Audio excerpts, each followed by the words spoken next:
Welcome to The Long Take, the One News interviews. I'm Regina Lay.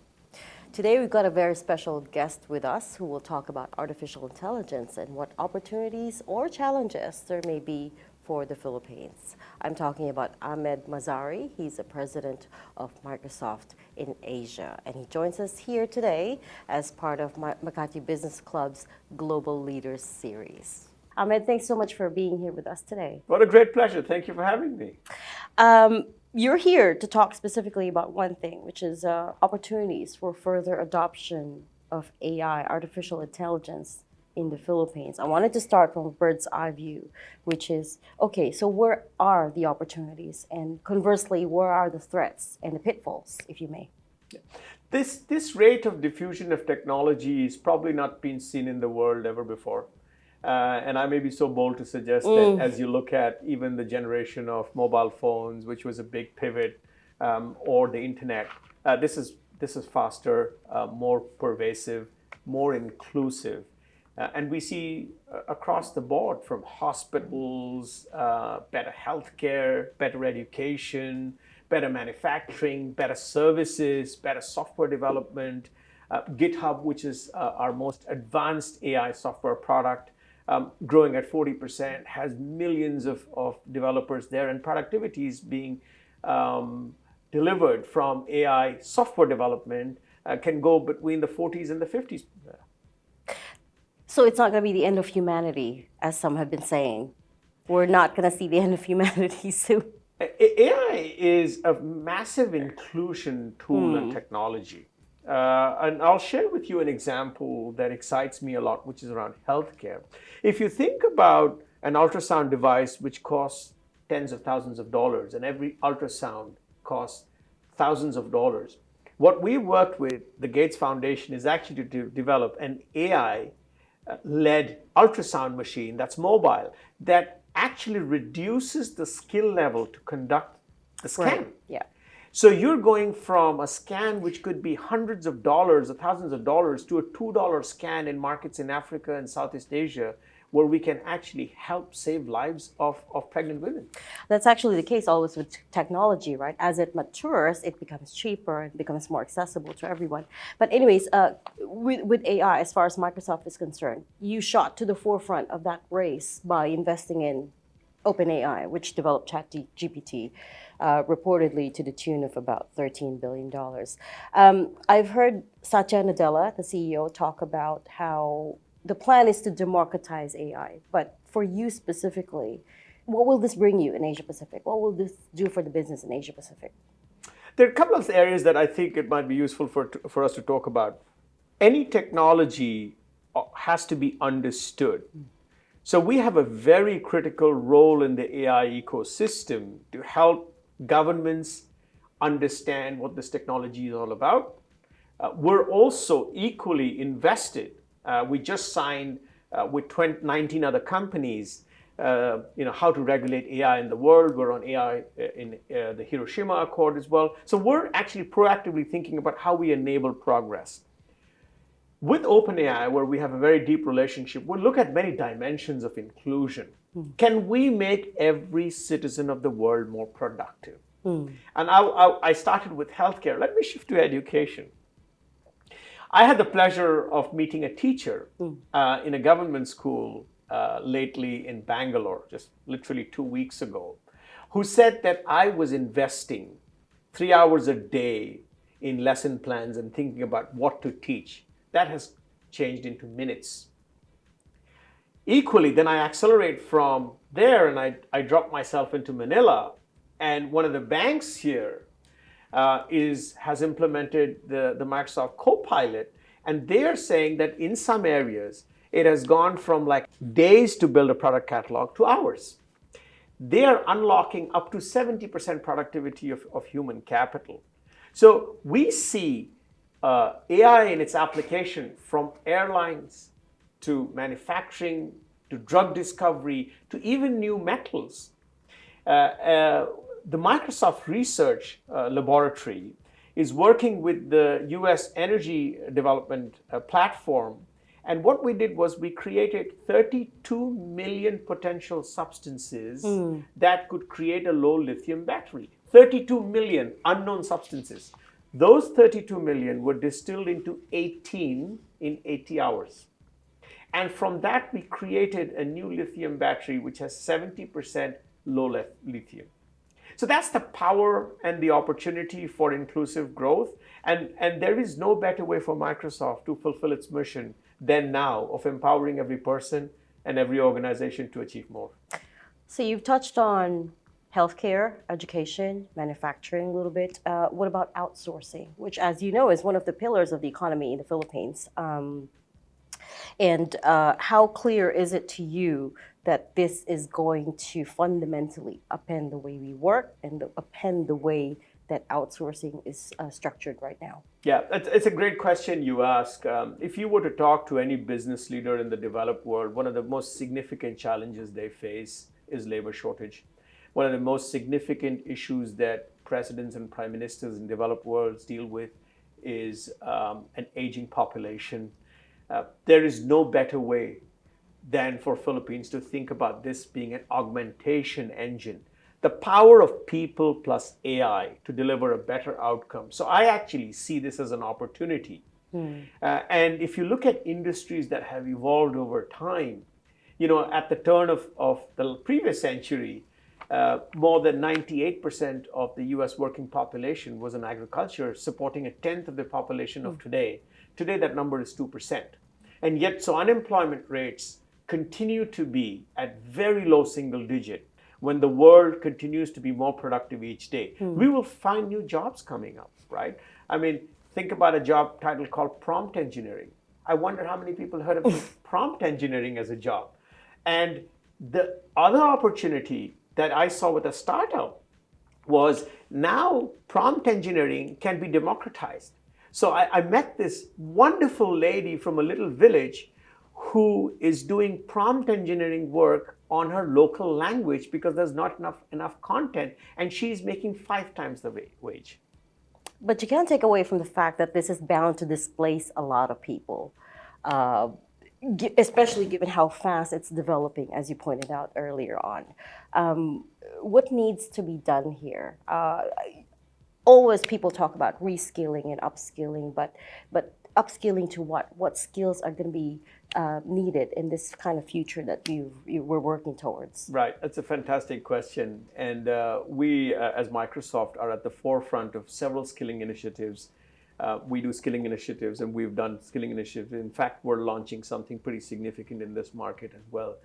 Because fundamentally, it's the foundation of any evolution of technology starts with skill. And it's our role as a technology platform across the world to enable that to happen. But equally, I do think governments have to start working very closely with us, and the notion of having a public-private partnership to encourage schools to think about the adoption of AI. There's not enough teachers in many schools in some of the developing markets that we sit in. Infusing AI curriculum into our subjects would be the next fundamental shift. So we see private partnerships as significant, but we need bigger commitments from the government as well. Of course. From what you've seen, is the private sector here, are the businesses here moving fast enough? Yeah. Fast is a very relative term, Regina, and depending on who's talking to me, I could say, that one could be faster. What I saw, having met 3 of the top 5 CEOs and chairmen over the last, day and a half that I've been here, is that they're all eager to learn. They're all eager to experiment. And what would be a massive innovation opportunity for the Philippines economy here would be to create AI excellence, wherein AI proofs of concepts that can be scaled in the future. You could be the AI development lab for the world, just like you were the outsourcing lab of the world, 20 years ago. Well, after India. Well, I think here the opportunity to learn, I don't see competitiveness here. I actually think that, we are on the first 100 meters or the first 200 meters of the marathon. And if there is a nation or a company that has already accelerated for the first 200 meters and has left the other behind, the catch-up opportunity is high. Actually, I would argue that the tech debt in Philippines is lower, and you have an opportunity to accelerate because of that. What's that look like? What's that development lab look like in an ideal world? Paint me a picture. I would think of a few things. I would think of software companies being built in Philippines. I think there's an innovation opportunity there with the government probably can create a platform around. We're very happy to enable it and provide the expertise required. I would think about being at the forefront of thinking about cloud. Clouds become fundamental because look, you cannot do AI on-prem. Right. Well, I mean, cloud's been fundamental for the past 10 years. And cloud's been fundamental to transformation. So if you think about the various opportunities here, people think outsourcing is at risk. Actually, it can be turned into an advantage because, like I said, with the lack of skill available in many parts of the developing world, with the aging workforce, you could think about healthcare. I mean, Philippines has such a great capability in nursing. Can you think about remote nursing as a possibility? Can you think about running remote health clinics as a possibility? So the opportunity is not limited to answering the call for a customer who you need to collect bills on. That's right. It's not limited to back office operations. Correct. Yeah. You can actually go into the middle and front office as well. Since you brought up government, we have to talk about regulation. And every country in the world is scrambling to figure out how to regulate at this point. No one's cracked the code yet, it seems. But how should a country like the Philippines approach regulation, given three very distinct conditions? Number one, you've got a huge and very young population that's digitally savvy. Number two, inequality remains a huge problem here, right? And number three, if you're a regulator, you can't afford to stifle, much less kill, the outsourcing industry because, as we just said, it's one of the pillars of the economy. So how would you approach this problem?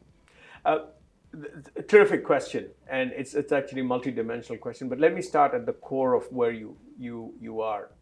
You see, regulations can be one where it encourages innovation, and regulations could be one where it stifles innovation. I would encourage the Filipino government to think about regulations that help accelerate innovation. I would think about the Filipino government thinking about opportunities to attract Filipinos back. You've got some very smart people in many different parts of the world. To attract them back to build software companies here. I would then think about the third generation, which is how do you build education for the average citizen? And ensuring, but you are a very mobile-friendly nation. I think you already have the platform to reach the citizen. So you have the means to get there. The question that the government should ask is, what is it that it needs to deliver?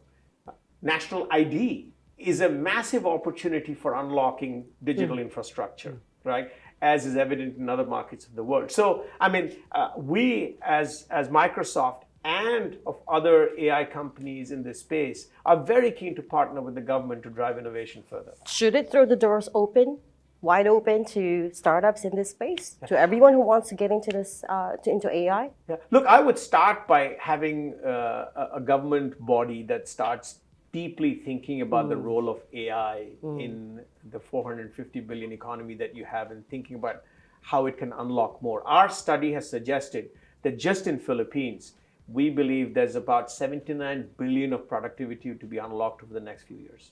Amazing.